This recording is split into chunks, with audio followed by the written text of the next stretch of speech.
നോക്കൂ, സ്ത്രീകൾക്ക് തറാവീഹിന് വരാമോ? രാത്രി നിസ്കാരത്തിന് പെണ്ണുങ്ങൾ വരാറുണ്ടായിരുന്നോ?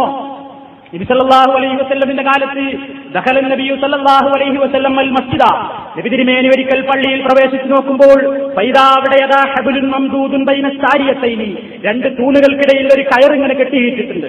റസൂലുള്ളാഹി ചോദിച്ചു, മാ ഹാദൽ ഹബ്ൽ, എന്താണെന്ന്? പള്ളിയിൽ ഒരു പ്രത്യേക കയർ. സഹാബത്ത് പറഞ്ഞു, ഹാദാ ഹബ്ലുൻ ലി സൈനബ, സൈനബ ബീവി നിസ്കരിക്കാൻ നിൽക്കുമ്പോ ഫൈദാ ഫതറത്ത് തഅല്ലഖത്ത്, നബി ഇങ്ങനെ നീട്ടി ഓതല്ലേ തറാവീഹിന്, രാത്രി നിസ്കാരത്തിന് നീട്ടി ഓതുമ്പോ ക്ഷീണം തോന്നുമ്പോ അവർക്ക് കയറുമ്പലും ഇങ്ങനെ പിടിച്ചു നിൽക്കാൻ വേണ്ടിയുള്ള കയറാണിത്. ആർക്ക്? സൈനബ ബീവിക്ക്. അപ്പൊ നബി സല്ലല്ലാഹു അലൈഹി വസല്ലം പറഞ്ഞു, ലാ, പാടില്ല, ഹുല്ലൂഹു, അത് അഴിച്ചു മാറ്റി, ലിയുസല്ലി അഹദുക്കും, നിങ്ങളിൽ ഒരാൾ നിസ്കരിക്കട്ടെ, നശാത്തഹു, ഉന്മേഷമുള്ള സമയത്ത് നിസ്കരിക്കുക.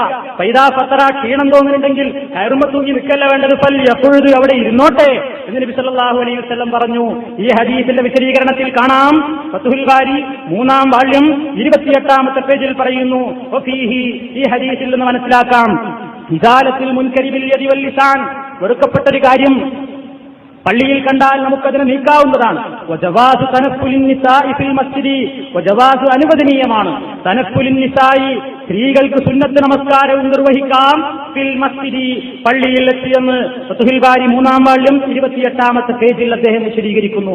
അപ്പോ ഫർദ് നിസ്കാരത്തിന് മാത്രമല്ല, ജുമാഅത്ത് മാത്രമല്ല, ജമാഅത്തുകൾക്ക് മാത്രമല്ല, മറ്റുള്ള സുന്നത്ത് നമസ്കാരങ്ങൾക്കും സ്ത്രീകൾക്ക് പള്ളികളിൽ പങ്കെടുക്കാവുന്നതിന് പ്രവാചകന്റെ കാലത്തും ശേഷവും എല്ലാ കാലത്തും തെളിവുകളുണ്ട്. നിർബന്ധമില്ല, പോയാൽ പുരുഷന്മാരെ പോലെ തന്നെ പ്രതിഫലമുണ്ട്, പോയില്ലെങ്കിൽ കുറ്റവുമില്ല.